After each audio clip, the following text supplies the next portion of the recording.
Well, we're going to turn now to another potential disaster in one of the nation's busiest ports. A huge cleanup taking place this morning after a barge carrying almost 1 million gallons of heavy oil collided with a ship and began leaking into Galveston Bay in Texas. Officials trying to get a handle on just how much oil has spilled and its impact on the area, which is filled with all kinds of birds.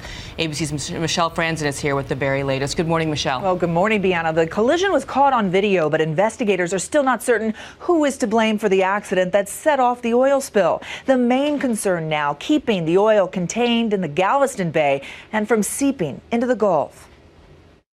This morning, a race to contain an oil spill in Houston's busy shipping channel after a barge carrying nearly 1 million gallons of fuel oil collided with a ship. We saw that tanker come out of nowhere. Amateur video taken by Adam Gutierrez captured the moment of impact in the foggy Galveston Bay. Oh my God. I knew they couldn't change direction at that point. It was too close. Too close, and the damage clear. Part of the barge remains submerged, and officials say with an undisclosed amount of oil oozing from one of 6 tanks. That one tank contains 168,000 gallons. There's a reasonable amount of oil in the water. I can't tell you if there's a substantial amount of oil in the water. That's being assessed at this point.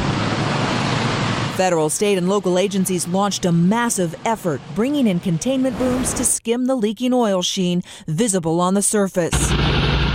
The Coast Guard says the 580-foot bulk carrier Summer Wind collided with the barge being towed through the deepwater port by another vessel called the Miss Susan. The scramble now, keeping the oil from spreading and seeping into the Gulf, a region still recovering from the massive BP oil spill and home to wildlife and popular fishing spots. The Coast Guard even told us, if you're don't eat any fish you catch today.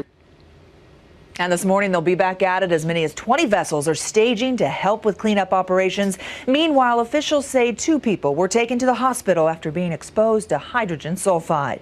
Dan. The last thing this region needed. Thank you, Michelle.